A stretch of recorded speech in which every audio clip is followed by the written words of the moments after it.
أهلا بيكم يا حلوين، يا رب تكونوا بخير. فاكريني طبعا، أكيد رجعت لكم تاني يا حبايبي، وهكون معاكم هنا على قنوات فيلم في ثواني. حابين بس نعرفكم إن كل الفيديوهات اللي كنتوا بتحبوها للأسف اتمسحت، لكن مع بعض هنعمل فيديوهات أحلى وأحلى بكتير. أهم حاجة ما تنسوش تدعمونا بلايكات كتير قوي وشير كتير كمان علشان نقدر نكمل، ولو عاوزين نكمل معاكم بجد محتاجين دعمكم ده الفترة اللي جاية. وأسفة لو طولت عليكم، يلا بينا بقى نبدأ المسلسل. بيبدأ مسلسلنا بواحدة مغمى عليها وبتفوق بتشوف اتنين واقفين قدامها، بس مش بتعرف هي فين وبيغمى عليها تاني. وبعدين بنعرف ان اسمها مينج، ودي بطلتنا اللي كانت مع زمايلها وبيلعبوا لعبة وبيلبسوا لبس من ايام زمان. وقابلت واحد عسول قوي اسمه شي، وده كان عنده محل عصير عناب، ادالها عصير عناب تشربه وقال لها كل احلامك هتتحقق. وبتتمنى مينج انها تبقى جميلة وتحب واحد ولو حتى لمدة يوم، وبتشرب العصير وبيغمى عليها. وبتقوم تلاقي نفسها قدام اتنين بيشتغلوا في المحل، واحد اسمه مو وواحدة اسمها تانج. وبتسألهم فين صاحب المكان، قال لها مو انه راح لبيت الفن، بس تانج ما كانتش طايقاها علشان جميلة وخايفة على صاحب المحل منها واللي هو ابن عمها برضه. وبيسألها مو انتي مين وعايزة ايه، وطلب منها تخرج من المحل علشان ده شغل. ولسه بتمشي رجعت تاني علشان مش فاهمة حاجة، لان مفيش في اللعبة اي مكان اسمه بيت الفن، بس هم كانوا مستغربين هي بتتكلم في ايه، وفاكرين انها جاية تقدم للشغل. وبتشوف الاعلان بتلاقي التاريخ بتاعه من زمان قوي، وبتستغرب التاريخ. وفجأة بيدخل صاحب المكان وهو بطلنا شي، ولسه مينج هتكلمه تانج زقتها ورحبت بشي ودخل اوضته. وبعدين بتطرد مينج اللي بتطلع بره وبتلاقي كل حاجه مختلفه وده مش العالم بتاعها. وبتقول لنفسها انا لازم الاقي اجابه واتكلم مع شي. وبتروح اوضته وبتلاقيه بيرقص وبيغير هدومه، بس قالت لنفسها انا مش ههتم ولازم اتكلم معاه. ولسه هتخبط علشان تدخل سمعت صوت تانج جايه، وبسرعه دخلت وقفلت الباب. ولسه شي هيتكلم راحت عنده وكتمت بقه علشان ما يتكلمش، وترجته انه ما يقولش حاجه ويرد بس على تانج. وفعلا شي بيعمل كده وبتمشي تانج وبترتاح مينج، بس مش بتاخد بالها انها لسه في حضنه. وبيقول لها خلصتي، ولما فاقت لنفسها بعدت عنه وهو بيقرب عليها وبيقول لها احنا لسه بالنهار وبتدخلي اوضتي عايزه ايه. قالت له لا انا شفت اعلان الشغل بس. قال لها يعني انت الموظفه الجديده؟ قالت له انت مش فاكرني ولا ايه؟ انا اللي دخلت عندك وشربت عصير واغمى عليا ولقيت نفسي هنا. مسكها وقال لها طالما الجمال ده شرب معايا يبقى اكيد فاكرك، بس انت ما سبتيليش اي حاجه ليكي. وبتستغرب منه كلمه جمال، وبتبص في ازازه الترابيزه بتلاقي نفسها جميله فعلا. وبعدين بتساله انا وشي بقى كده ازاي؟ قال لها انا معرفش، انت بتساليني ليه؟ قالت له انتوا الاتنين شبه بعض يبقى لازم تقولي اللي بيحصل. قال لها مين اللي بتتكلمي عليه ده؟ وبتحاول تفكره بس هو مش عارف حاجه، وكانت بتغني علشان تفكره. فجاه دخلت تانج وضربتها. وبتحلم مينج بشيء اللي بيقول لها ان ده عالم في قلبك، وبيديها مرايه وبيقول لها انت تمنيتي انك تبقي جميله وتحبيه واحلامك اتحققت. وطلب منها تشرب عصير عناب كل 12 ساعه علشان تحافظ على جمالها. وبتفوق على صوت تانج اللي بتديها تليفونها بس ما تعرفش هو ايه، وبتقول لها انها كسرت الفازه بتاعت شي ولازم تشتغل وتدفع حقها. وبتفتكر كلام شي في الحلم وهو بيقول لها لما تلاقي الاجابه على سؤالك هترجعي للعالم بتاعك. وبتبص لنفسها في المرايه وبتلاقي انها بقت جميله جدا، يبقى كده باقي حلمها التاني يتحقق وهتحب حد. وبتروح الشغل وبتلاقي مو قاعد مع واحد اسمه زونج ومعاهم الشيبسي بتاعها اللي كان معاها، وبيستغربوا ايه ده. وبتروح تنظف وبتقول لنفسها لازم ادفع ثمن الفازه دي بسرعه علشان اخرج من هنا والاقي حبي. ولسه بتمشي بتخبط في شي صاحب المكان وسالها على اسمها، قالت له مينج. وبتشوفه مدد ايده وبتفكر ان دي لحظتها الاولى، ولسه بتستعد بس اتفاجئت وهو بيقول لها ان في حبوب في وشها وسابها ومشي. بصت في تليفونها وزعلت، وبعدين افتكرت كلام شي في الحلم ان عصير العناب لازم تشربه كل 12 ساعه علشان تحافظ على جمالها. وبتروح وبتشرب كتير جدا وبتبص في المرايه مش بتلاقي حاجه بتحصل. وبتروح وبتشرب من عصير كان في مكان لوحده وشكله مميز قوي، لحد ما بقتش بتحس بنفسها خالص. وبتكلم الشجره وبيجي شي وبيقول لها مين اللي سمح لك تشربي عصير العناب بتاع المحل من غير اذن؟ قامت وبصت له وضحكت وقالت له انا عارفاك، انت اول واحد هتساعدني علشان انت امور ولطيف. وبعدين بتنام على كتفه وبيبعدها، ولسه بيمشي مسكته واتشعلقت فيه علشان يوصلها اوضتها، بس هو نزلها وقالت له انا مش عارفه مكان اوضتي فين، ارجوك وصلني. وبعدين شالها ووداها اوضتها وبيديها شاي علشان تفوق، بس هي بتعيط وبتقول له انا عندي 21 سنه ومحدش بيحبني وفاكرين اني وحشه. قامت واتعصبت وقالت له بس انا مش ههتم. وبعدين بصت له وقالت انها بتتمنى تحب حد ويحبها ولو ليوم واحد، وعايزه تعمل ذكريات ذكريات كتير. وفجأة بتسمعه وهو بيقول لها انت اجمل واحدة انا شفتها في حياتي. وبعدين طلبت منه انهم يكونوا مع بعض، بس هو رفض وتعصبت وقالت له يبقى انت مش بتحبني. قال لها انا مش بحب نفسي اصلا، يبقى ازاي هحب حد؟ قالت له انت اموري بقى، اكيد كل البنات بتحبك. قال لها انت مش عارفة حاجة. وفجأة مسكت وشه وقالت له انا بحبك، واول مرة شفتك فيها قلبي دق وكأنه تعبان من زمان. وبتحلم بشي تاني وبيقول لها ان في نوع عصير معين اسمه عصير العناب الخماسي هو اللي هيحافظ على جمالك على طول. وبتصحى على صوت شي وبتسأله انت بتعمل ايه هنا؟ قال لها اسألي نفسك، انت فضلتي ماسكة ايدي طول الليل ومش عايزة تسيبيني. وبتكتم بقه بسرعة علشان فكرت ان في حاجة حصلت بينهم. قال لها ان اللي انت عملتيه امبارح كان كبير وانا لقيت كنز. وقام قال لها ممكن تجاوبيني على السؤال ده؟ وطبعا هي فكرت انه هيطلب منها تبقى حبيبته مثلا، بس اتفاجئت انه طلب منها انه يبقى طالب عندها وتعلمه الرقص والغنى، لان اللي عملته امبارح ده ما كانش سهل خالص. وبعدين بتفتكر بالليل لما قالت له اول مرة شفتك قلبي دق، وجابت تليفونها علشان يتصوروا، بس هو خايف علشان ما يعرفش ده ايه. قالت له ما تخافش وتعامل كانه مرايه. وبعدين قامت ترقص وقال لها انا هدفع لك وكل ديونك هشطبها. وبتفرح جدا وبتقول لنفسها يبقى كده هفضل هنا على طول واشرب عصير العناب زي ما انا عايزه علشان افضل جميله. وهو بيقول لنفسه انها اكيد بتفكر تطلب فلوس كتير بس مش مهم علشان الموضوع يستحق. وبعدين مسك ايديها قال لها ان المحل ده هو تراث عيلتي وعصير العناب الخماسي اللي صنعه جدي اللي محدش يعرف الطريقه ابدا غيره. وبعدين بدات تعلمه الرقص وتشرب من العصير براحتها، تعلمه وتشرب براحتها. وفي يوم بالليل كانت بتدربه وبتعلمه حركه يعملها بالايد، وفجاه بتتكعبل وبتقع في حضنه. وبعدين بيعمل لها مساج وبتقوله بالراحه شويه. قال لها معلش اصل اول مره اعمل لحد. وبتقوله انت لازم تغير اسمك. قال لها انا بحب ابقى متواضع. قالت له انت هتقف في يوم على المسرح ولازم تكون ديناميكي ويكون عندك معجبين كتير. وقررت تسميه شي تينج فينج. وبيعجبه الاسم جدا وبيقول لها انا ما كنتش اعرف انك مؤلفه كمان. وبيشكرها لحد ما بتمشي. وتاني يوم الصبح بتروح منج المطبخ بتلاقي مو موضب شنطته وماشي. قال لها ان شي بقى منحدر جدا وبيجيب بنات معاه الاوضه هنا كمان، وامبارح سمعته مع واحده. وبعدين بتفتكر ان هي اللي كانت في اوضه شي امبارح واللي سمعوا ممكن يكون فكروا انهم كانوا مع بعض. وبتقول له ان شي نام بدري بالليل وطلب مني اموت الناموس وانت سمعت غلط. قال لها مو انت طيبه قوي ولسه بتدافع عنه. بيقول لها لازم تمشي من هنا كمان علشان هو مش مهتم بالمكان ده وهيتقفل قريب. ومنج قالت لنفسها لو المكان اتقفل مش هتعرف تشرب زي ما هي عايزه وتحافظ على جمالها. وقررت انها تدير المكان وكمان تعلمه ازاي يعمل البطاطس الشيبسي. وبيعرف ان الشيبسي اللي شافه ده بتاعها. وبدات تعلمه ازاي يعمل الشيبسي وجابت البطاطس وغسلتها وحطتها على الشوايه بالملح. ولما دقها عجبته جدا. وهما ماشيين بيقول لها ان اختراعك ده جميل جدا. وبيشوفهم شي وهما بيضحكوا وطبعا كان غيران وطلب منها تقطع الخشب عقابا ليها. وبيدخل اوضته وبيتعصب علشان هي بتتكلم مع الكل عادي. وبيقول له نفسه هو انا ليه بفكر كده؟ وتعصب وقال دي لازم تمشي. بس هو ايه، بيروح يجيب الشمسيه علشان يحميها من الشمس وهي بتقطع الخشب. وعلشان يستفزها اكتر قال لها ان تقطيعك مش متساوي. قالت له على فكره انا بعرف اقطع متساوي. قال لها وريني وحدف الخشب وهو متضايق علشان بتتكلم وبتهزر مع مو اللي عنده 30 سنه. قالت له على فكره هو عنده 19 بس مش باين عليه. وبعدين بتركز في الكلام وبتعرف انه غيران. قال لها مستحيل انا ما بغيرش. قالت له امال ماسك الشمسيه ليه؟ قال لها علشان الدنيا هتشتي النهارده. وبتقول له مينج مستحيل ده الجو شمس. وفجاه الدنيا بتمطر وهم واقفين كانت بتمسك ايديها علشان وجعتها. وبيشوفها شي وبيمسك ايديها وبيعرف انه من تقطيع الخشب وقال لها ما تعملش تاني. ولما بتبص له علشان اهتمامه ساب ايديها. وبعدين بتقول له لازم اقطعه علشان المحل ما يتقفلش. قال لها ما يقفل ايه المشكله؟ قالت له انت مش قلت لي ان ده تراث عيلتك يبقى ليه مش بتديره كويس؟ قال لها انا مش بحب الصناعه دي ولا الناس اللي بتشرب العصير ده، بس اتعلمته لما كنت صغير مع جدي. وبعدين بتساله مينج يعني انت عمرك ما شربته؟ قال لها انا اللي بدوقه يا اما مر او حامض ومفيش حاجه عجبتني. قالت له بعد 5 ايام لما تخلص الرقص هساعدك تحقق حلمك وتعمل عصير جميل. وبعدين قام وقرب منها وهي طبعا فكرت ان دي لحظتها خلاص، بس اتفاجئت لما قال لها انت بتشربي من عصير العناب ده؟ قالت له لا انا كان عندي شويه بس. قال لها ما تكدبيش انا عارف انك بتحبيه وطالما مش بتتعبي يبقى براحتك. وقالت لنفسها كويس انه ما عرفش اني بشرب من العصير الخماسي. وبعدين بتقول له انا هحقق حلمك. قال لها ازاي؟ قالت له مفاجاه ومشي. وتاني يوم بيشوف لوحه اعلان عاملاها علشان عرض هيرقص فيه وبياخد مينج بعيد وبيقول لها هي دي المفاجاه؟ قالت له ايه رايك؟ انا فضلت سهرانه علشان ارسمها. وبعدين قال لها انا مش مستعده علشان ارقص. قالت له انت كويس ما تقلقش وانا معاك. قال لها انا لسه مش واثق في نفسي وبطلي تضايقيني لما اكون جاهز هقولك. وبيمشي وبتقرر انها تعمل حاجه وبتكتفه مع مساعده مو. ولما بيفوق بيتعصب وبتقول له انا هخليك تكسر كل الحواجز وتقف على المسرح وتغني. وبعدين بتشربوا انواع مختلفه من العصير غصب عنه وكل اللي بيدوقه مش بيعجبه لحد ما بيروح فيها خالص. وبعدين بتفكه. وبعدين بيقول لها انت جميله قوي وبتفرح لانه خلاص ده العصير المناسب. بس قال لها انا مش عارف ده من العصير العصير ولا انت خليتي قلبي يدق بسرعه. وبالليل بيقف على المسرح بس اداؤه ما كانش حلو خالص، والناس مشيت والباقي ضحك عليه. وبعد اللي حصل مينج كانت بتحاول تخفف عنه وبتقول له انت عندك جمهور، وبنت عمه كانت بتديله ورده وبتقول له عرضك كان حلو بس هو اتضايق وقام مشي. ودخل الاوضه بتاعته وبتيجي مينج تخبط عليه علشان عملت له شوربه. قال لها انا في السرير. قالت له طيب مش عايز تتكلم شويه؟ قال لها لا انا هنام. وبتمشي وبيشوف ورقه مكتوب فيها انه هيبقى نجم كبير، وبيقول له نفسه انت خاسر وما تقدرش تعمل حاجه وبتعمل مشاكل. وتاني يوم بيروح المحل والناس بتفضل تتكلم عنه وبيخرج تاني. وبتروح مينج تقول لهم على حاجه، وبعدين بتروح لشي اللي كان زعلان وبيقول لها ما تضحكيش عليا. راحت قعدت وبدات تضحك وبتوريه رسمه وبتقول له دي اول رسمه ليا وانا عندي 3 سنين. ورسمت تاني واحده احلى وبتقول له دي وانا عندي 8 سنين. وقالت له وانا عندي 15 سنه بدات ارسم احسن لحد ما وصلت لمستوى كويس واخدت جايزه. وقالت له تفتكر انا بقيت كده من اول مره؟ وقالت له ان الفشل في عينك مش لازم يبقى الفشل الحقيقي. ورسمت له صوره احلى علشان تشجعه. قال لها انا محدش بيحب رقصي. قالت له انا بحب. وبيقول لها شي عشان انتي الاستاذه بتاعتي. قالت له مش لازم تستسلم وخليك واثق في نفسك لمره واحده. وبتاخده بره وبيشجعوا مو وتانج. وبترسم رسمه تانية للعرض اللي جاي وبتقول له لازم اعرف انا مدرس كويس ولا لا. وقالت له المره الجايه الناس هتبقى كتير والمسرح اكبر. وفي يوم العرض شي رقص حلو جدا والناس كانت مبهوره بيه، وبعدين بيرقصوا سوا وبيبص لها بحب. وبعد العرض بتقول مينج شي وهو نايم انت مبسوط دلوقتي ان الناس كلها سقفت لك وانا مبسوطه علشانك جدا. وبتبوسه من راسه وبتمشي، بس شي كان سامع كل حاجه. وبيروح لها وهي قاعده بره وكانت لسه بتقوم، طلب منها تستنى شويه وشكرها، وعرفت منه ان كان سامع اللي هي قالته بس كانت مبسوطه ليه علشان غنى على المسرح وحقق اللي هو عاوزه. وبعدين قال لها انت مميزه قوي وانا ما كنتش بحب نفسي ولا المحل ده ولا العصير ده، وكنت عايز الناس تفكر اني مستهتر بس ما يعرفوش اني بحب الموسيقى والرقص، بس انا دلوقتي حابب اللي وصلت له. وبعدين قال لها من النهارده علاقتنا هتتغير. قالت له ازاي؟ قال لها انا ما كانش عندي صحاب ابدا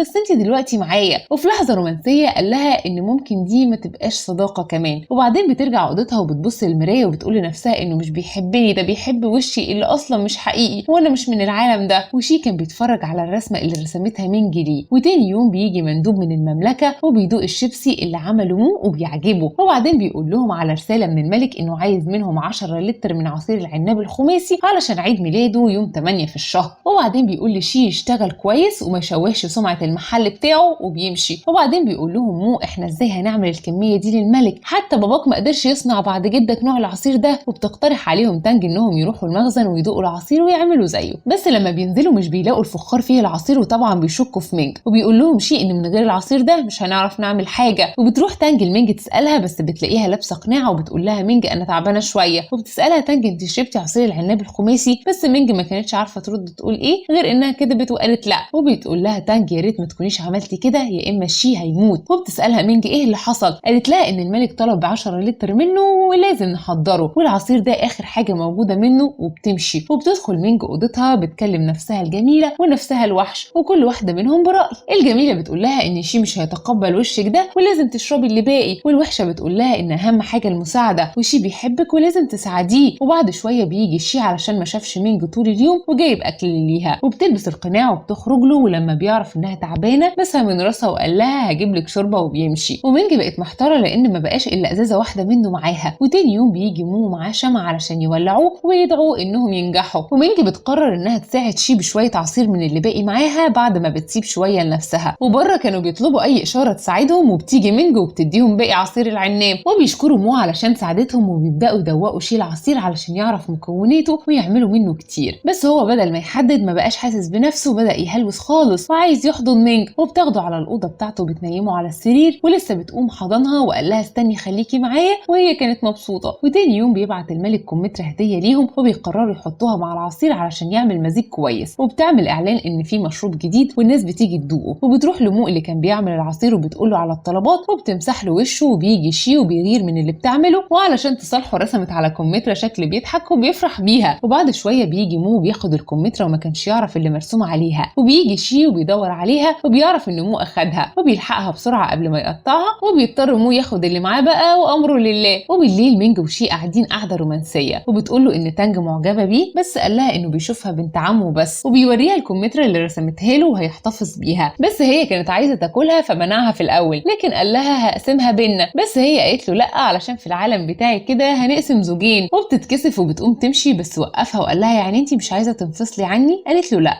بتحضنها وقالت له بس انا خايفه لما تشوف حقيقتي تتضايق. وتاني يوم قررت انها ما تشربش تاني وتواجهه بحقيقتها، وبتلبس القناع بس بتتهرب من اي حاجه علشان محدش يشوفها، لدرجه انها ما كانتش معاهم وبتمشي. وبتقول لهم تانج انها بتتعب كتير قوي من يوم ما جت، وبتفتكر في يوم ما قابلتها من غير قناع وهربت بسرعه وشافت على وشها حبوب وبشرتها مش نقيه زي الاول. وبيفتكر مو ان عصير العناب بيخليها تحافظ على جمالها علشان كده شربته. وبيقوم مينج وبيروح لها ومعاه اكل بس ما فتحتش الباب، وردت عليه من جوه وقالت له هتاكل بعدين. وبيقول لها انه هيقول لتانج تساعده في العصير، ولسه بيمشي طلعت ولابسه القناع وقالت له انا هساعدك. وبيغسل لها رجلها وبيقول لها على اول خطوه في الصناعه. وبعد شويه بيقعدوا وبيقول لها انا هفضل هنا وروحي انت ارتاحي. وبتبص للنجوم وبتقول له انها جميله قوي والكل بيحبها حتى لو مش على حقيقتها. وبتبص له بتلاقيه نايم وبتقول له انا عابر سبيل في حياتك. وبتشيل القناع وبتقول له انا كدبت عليك وعندي وش تاني وما ينفعش تشوفه علشان خايفه ولازم تنساني وتسامحني. وبتمشي. وتاني يوم بيروح شي عند مينج ومش بيلاقيها، وبيسأل مو عنها ما جاتش، وبيدور في كل مكان مش بيلاقيها وكان تايه. وبيقول له نفسه انت مشيتي ليه من غير ما تقولي؟ بس بيفتكر مكان بتحبه وبيروح لها بيلاقيها، والاول مره بتقابله بوشها الحقيقي. وبيستغرب وبتقول له دي حقيقتي وعلشان كده ما كانش عندي صحاب وكنت بحلم بس بعلاقه حلوه واني اكون جميله، واتحققت وقابلت اجمل ولد علشان كده ما كنتش حاسه بالاستقرار وخايفه يشوف حقيقتي لاني بحبه. قال لها الوش ممكن يتغير وانت مش بشر. قالت له انا اللي شربت عصير العناب كله علشان ده اللي حافظ على جمالي. وبتتاسف له علشان كدبت عليه وده وشها الحقيقي. ولسه بتمشي وقفها وقال لها انت فاكره اني حبيتك علشان وشك بس؟ انا ما يهمنيش اصلا، انا بحبك انت، بحب اللي عملتيه معايا واللي رسمتيه ليا، ولما بكون معاكي بتكلم من قلبي علشان قلبي عارف انك انت اللي بتلمسيه واللي بيدور عليها. وبيبص لها وبيقول لها قلبي بيقول لي انك احلى واحده في لحظه رومانسيه. وقالت له هي خايفه تواجه مو تانج. قال لها انا عندي الحل، واخدها على الاوضه وجاب لها ميك اب وحط لها وحطت روج وبقت جميله في لحظه رومانسيه برضه. وتاني يوم بتيجي واحده المحل وبنعرف انها اخذت لقب ملكه جمال واسمها دو. وبتيجي تانج وبترحب بيها بس بتوقع العصير بالغلط على فستانها واتعصبت وضربت تانج بالقلم. وبتيجي مينج فجاه وبترد لها القلم تاني علشان مش من حقها تضرب حد، وبتشدها علشان تعتذر لتانج وبتقول لهم دو انتوا الاتنين وحشين وانا ملكه جمال. وبتنادي على الحراس علشان يضربوهم، وبيجوا وبيوقفهم شي وبيقول لهم انا اللي بعمل عصير العناب للملك ولو حاجه حصلت العصير هيتاخر وانتوا اللي هتتعاقبوا. وبيجي مو وبيجري وراهم وبتجبر مينج دو انها تعتذر وبصوت عالي وبتعتذر وبتمشي. بس تانج كانت متضايقه علشان دو قالت عنها وحشه، وبتقرر مينج ترجع ثقتها تاني بنفسها. وبتروح تاخد الميك اب وبتقول لشي ان الثقه دي مهمه قوي للبنت. قال لها اياكي تبعدي عني تاني. قالت له يبقى تجيب لي ميك اب كتير. وبتبوسه من وشه وبتجري وبتروح لتانج وبتاخدها علشان تخليها جميله، وبيعملوا تمارين مع بعض وبيشوفهم شي ومو بيعمل زيهم. وبعدين بتحط لها ميك اب وبتوري شي ومو طبعا، ومو بيكون معجب جدا بيها اكتر من الاول وبيعاكسها. وبتشكر تانج مينج. وبعد شويه بيجي زونج وبيدوق العصير الجديد، وبتكتشف مينج انه من العالم الحديث زيها بسبب كلمه قالها، وبيقع بلسانه معاها لما قال لها انه مبسوط والناس هنا زي هناك. وبتساله ازاي نرجع تاني؟ قال لها ما تفكريش كتير، وبينصحها ما تتحداش القدر، بس هي بتتحايل عليه وبيقول لها الطريقه. قال لها لما الوقت المناسب يجي هترجعي، حتى لو كنتي عايزه تستني مش هتقدري. وبالليل بتفكر في كلام زونج وايه هي المهمه اللي هي هنا بسببها. وتاني يوم بيكملوا خطوات العصير وبتقسموا فرق علشان يخلصوا، بس الشي كان ناقصه حاجه في الاختراع علشان يكمل الخطوات بس مش عارف ايه. وبتقول له مينج على فكره وبتعجبه جدا، وبتقول لنفسها ان اكيد هتيجي لحظه وهمشي ومش قادره تقرر تعمل ايه. وبعدين بتحلم تاني بشي اللي جابها العالم ده وقال لها انت قربتي تخلصي المهمه بتاعتك. وبتساله على المهمه هي ايه. قال لها انك تساعدي شي يعمل عصير العناب الخماسي لانها المفتاح علشان يكتمل. وبتفضل تفكر مفتاح ايه، وبيجي شي وبيديها حلويات بس هي مش عايزه، وبيمسك ايديها علشان يمشوا. واول ما بتشوف تانج بتسيب ايده وبيروحوا مكانه وبيسالها انت مش عايزه حد يشوفنا مع بعض وماسك ايدك ليه؟ قالت له اصلا انا مش متعوده. وبيمسك ايديها علشان تتعود بس سابته تاني وقالت له انا لسه قلقانه. وبتقول لنفسها انا مش عايزاك تزعل لما امشي. وبيفهم انها بتعمل كده علشان هيجي يوم وتمشي. وبتعرف انه برده كان سامعها اليوم ده. وبعدين بيسالها تروحي فين؟ قالت له اكيد هيجي يوم واروح العالم بتاعي. قال لها يعني العالم بتاعك ده احلى من هنا؟ قالت له هناك مش بحتاج لحد لو لوحدي وماليش حد واخرج براحتي، لكن هنا لازم يكون عندي صحاب علشان استمتع. قال لها يعني هناك مفيش اصحاب لحد؟ قالت له مش كل الناس، لكن انا ماليش حد وكل ما بيجي عيد ميلادي بحتفل بيه لوحدي. وبعدين سالها بعد ما عشتي هنا تحبي تقعدي؟ بس هي ما كانتش عارفه ازاي. قال لها لو عايزه انت عندي حظه. وبيربط ايده بايديها بحبل علشان تكون معاه دايما وهنعمل كل حاجه مع بعض. وبالليل وقت النوم بيفضل جنبها ولما بتتحرك بيصحى وبتقول له انا عطشانه، ولما بيقوم بتشده تاني في موقف رومانسي. وتاني يوم بيعلن شي للكل ان مينج حبيبته، وبتفرحهم تانج انها كمان لقت نصها التاني مو. وبيقرروا يحتفلوا وبتقول لهم مينج انها مش من العالم ده. وبيقول لها شي دلوقتي مش عايزك تقلقي. وبالليل مينج بتلاقي المكان فاضي وبتطلع تشوف فيه ايه، بتلاقي شي واقف ومعاه ورد وبيحتفل بعيد ميلادها. قالت له بس النهارده مش عيد ميلادي. قال لها عارف، بس عايز اكون جزء من حياتك. وبيديها حلويات بدل التورته، وبيديها 20 هديه لاعياد ميلادها اللي فاتت، ومنهم كوبايتين العصير دول لعيد ميلادها السنه دي، وبيحضنها. وتاني يوم بيخلصوا صناعه عصير العناب، بس باقي خطوه واحده وهي الميه اللي هيحطوها عليه. بس لما بيجيبوا ميه من النهر والينابيع طعم العصير بيتغير ومش هو ده. وبيفتكر شي ينبوع معين باباه كان بيوديه ليه وهو صغير وكان بيجيب منه، وده لما ظهرت الاميره الثالثه وفقا للاسطوره. وبيروحوا هناك بس بيلاقوا الينبوع فاضي، وبيفضلوا واقفين مش عارفين يعملوا ايه. وبتفتكر مينج كلام شي اللي جابها ان هي المفتاح وفي ايديها القرار دلوقتي، وبتفكر يعني ايه، وبتحاول تطلع الميه بشكل كوميدي وبتقول لها افتح يا سمسم. وبيجي مو بيحكي لها على الاسطوره ان لما الاميره الثالثه ضحت بحياتها والمطر جه والينابيع اتملت، وعلشان عارف انها مسافره بالزمن طلب منها تتصل بالاميره تساعدهم، بس هي ما كانتش عارفه ازاي. وبيمشي مو وبتفضل مينج تفكر في الحل لدرجه انها فكرت ان الميه ممكن الصخور دي تكون معطلاها. وبتحط رجليها فجاه الميه طلعت، وهي بدات تختفي وبتشيل رجليها بسرعه الميه بتختفي. وبتفكر في كلام شي وزونج، وبكده عرفت انها لازم تضحي بنفسها. وبتروح بعيد وهي بتعيط وبتسال شي اللي جابها بيحصل كده ليه. وبيجي زونج وبيقول لها مهمتك قربت تخلص. وبتعيط وبتقول له ليه بيحصل كده بعد ما جابني هنا وبقى عندي حبيب. وبيقول لها انت في ايدك تقعدي بس هتتحملي عقاب شي من الملك. قالت له لا مش هقدر اتحمل ده، ومش عايزاه يموت ولا عايزه امشي. بس هو مش بيكون في ايده حاجه يعملها غير انه قال لها انت خلاص كبرتي، وبيمشي. وبتروح تقف عند الينبوع وبتعيط، وبيجي شي وبتحضنه قوي علشان تكون ذكريات معاه قبل ما تمشي. وبتقول له ايه رايك نتفسح بكره. وتاني يوم بتلبس الفستان اللي جت بيه وبيروحوا يقضوا وقت جميل وبياكلوا. وبتشتري دبوس شعر كانت عايزه تحطه في شعره، بس لما بيرفض بتزعل وبتحطه هي. وبيروحوا ياكلوا الاكله اللي بيحبها شي وبتاكله بايديها، وبيديها دبوس بتاع مامته علشان مراته المستقبليه. وبعدين بيروحوا البيت علشان مو طلبت منه يعمل اكل جميل، وبيتكلموا ان كل واحد فيهم عايز يعمل عيله مع حبيبته. وبعدين بتدي كل واحد هديه ليه، وبيستغربوا ليه دلوقتي، بس شي زي ما يكون حاسس بحاجه. وبيلعبوا لعبه مع بعض. وبعدين بتسيب مينج رساله لشي وبتاخد حاجتها وبتروح الينبوع. وبيجي شي زي ما يكون حاسس بيها وبيعرف انها المفتاح علشان الميه تيجي ويقدر يكمل صناعه العصير، بس هو ما كانش مصدقها. بس بتروح وبتحط رجليها وفجاه بتطلع الميه، بس هو لحقها وطلعها والميه بتختفي. وبياخدها في حضنه علشان مش مصدق انها تمشي خلاص. وبيقول لها ما تسيبينيش، وبيعيط. وبتمسح دموعه وبتقول له ما تبصش لحد تاني غيري. قال لها اوعدك. وسالها لما تكوني بعيده هعمل ايه. وراحت عند شجره كبيره الاميره الثالثه زرعتها، وبتقرر تدفن كل الهدايا اللي معاها تحتها علشان الاميره تشوفها وتقدر ترجع تاني. وبتفتكر كل ذكريات الهدايا. وبعدين بتساله هتعمل ايه لما ارجع. قال لها هتجوزك. قالت له طيب لحد ما اجي لازم تحافظ على نفسك وصحتك. وقالت له لازم تتقدم ليا وتلبسني الخاتم، وتبدا تشرح له يعني ايه خاتم. وتاني يوم بيروح مول الاوضه بتاعت مينج علشان يدوقها الاكله اللي عملها، وبيلاقي رساله وبيروح لشي وبيديها له. وبيقراها وبتقول له مينج فيها انها اسفه علشان مشيت من غير ما تودعه، وبتطلب يسامحها علشان مش عايزه تاذي قلبه. وبتشكره على الايام الجميله اللي كانت معاه فيها علشان عارفه انهم مش لبعض. والينبوع هيطلع ميه وتكمل عصير العناب وتشرب منه وتفتكرني. وبتبوسه من خده وبتمشي. وشي كان بيعيط على فراقها. وبعد ايام ومو بيقول ان عصير العناب الخماسي لما خلص وعجب الملك بقوا مشهورين والناس بتيجي من بلاد بعيده علشان تشربه. بس شي بيروح كل يوم عند الينبوع وبيشرب عصير العناب، وبيفتكر مينج اللي ما كانش قادر ينساها مهما حصل، وبيفكر فيها دايما. وبيشوف الكتاب اللي هي رسمته فيه ومستني اليوم اللي هيتقابلوا فيه تاني. وفي عالم مينج بعد ما شي شجعها على الرقص اللي ما كانتش قادره انها تبينه، بدات ترقص قدام الناس كلها، وبقى ليها معجبين كتير ودايما بتفكر في شي. وبتشوف الكمثرى اللي رسمتها له وبتقول له انها بتروح المكان كل يوم وبتلبس الفستان اللي اول مره شافها بيه. وبتفتكروا بيتكلموا مع بعض، وبيقول لها انهم بعد ما عملوا عصير العناب الخماسي الناس بدات تيجي من كل مكان. وفي يوم مينج كانت بترقص فيه والناس كانوا مبهورين بيها، فجاه بتشوف شي اللي بيجي من وسط الناس وبيشوفها، واول ما بتشوفه بتعيط من فرحتها. وفي العالم بتاع شي مو بيشوف رساله من شي انه مشي لانه مش قادر يعيش من غيرها، وبيوصيه ياخد باله من تانج والمحل. وبيشوف مو الميه بيلاقي فيها مينج وشي مع بعض ومبسوطين، وبنعرف انه راح للعالم بتاعها. وهنا بينتهي المسلسل الجميل بتاعنا. يا ريت يا حلوين تعملوا لايك وشير للفيديو ده واشتراك للقناه، وانتظروا كل جديد عندنا، وان شاء الله كل الملخصات اللي جايه هتعجبكم جدا جدا.